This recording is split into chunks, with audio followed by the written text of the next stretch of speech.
So our corkscrew step back, when we add the slider, it gives us an opportunity to really focus on turning inside the hip socket, whether we're right-handed or left-handed. We've talked several times about understanding that the femur rotates inside the socket. It's not the entire hip that's rotating.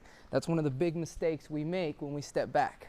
We let the knee collapse in because we are rotating the whole hip, and now our pelvis is out of whack instead of moving inside. Knee is still underneath the hip, moving that way. So if I'm right-handed, I'll put the slider on my back foot, what would be my back foot, so glove side. Now, when I step back, I'm still using my tape. I want to see that the slider stays along the line of the tape. I'm here. Same rules still apply. The slider rotating through the hip, the slider should be doing the work and following my rotation. If I see the slider move out, away from the tape, that means I'm not rotating inside the socket, I'm turning my hip, and I don't want to do that. A little prep move you can do to help understand. Toes up, heel pushed into the slider.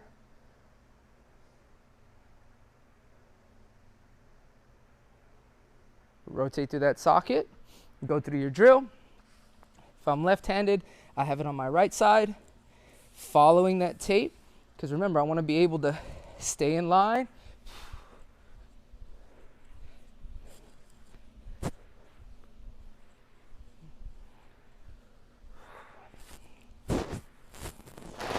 Notice my knee and the slider stay over the tape so I can still create hip extension. Once again, being sure that when I screw in, I'm focusing on that front hip into the hip, not butt back, because this is what you'll make a lot of mistakes with, butt back. Now if my butt's back, knee is over the ankle, and I'm going to have to come up, then out.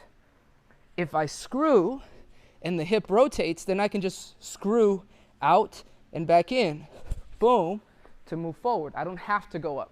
That's why when we move through our hip sockets, we create greater horizontal projection because we're not using the knee as the main pusher through our body. We'll load it as well. Once we move from body weight, right here, same progression. Notice I'm not over rotating. Using the weight of the ball to help me screw in. Same thing. Notice my knee always naturally goes over the red because this hip rotates in, that hip's rotating out. Here, keeping that energy, staying along the tape.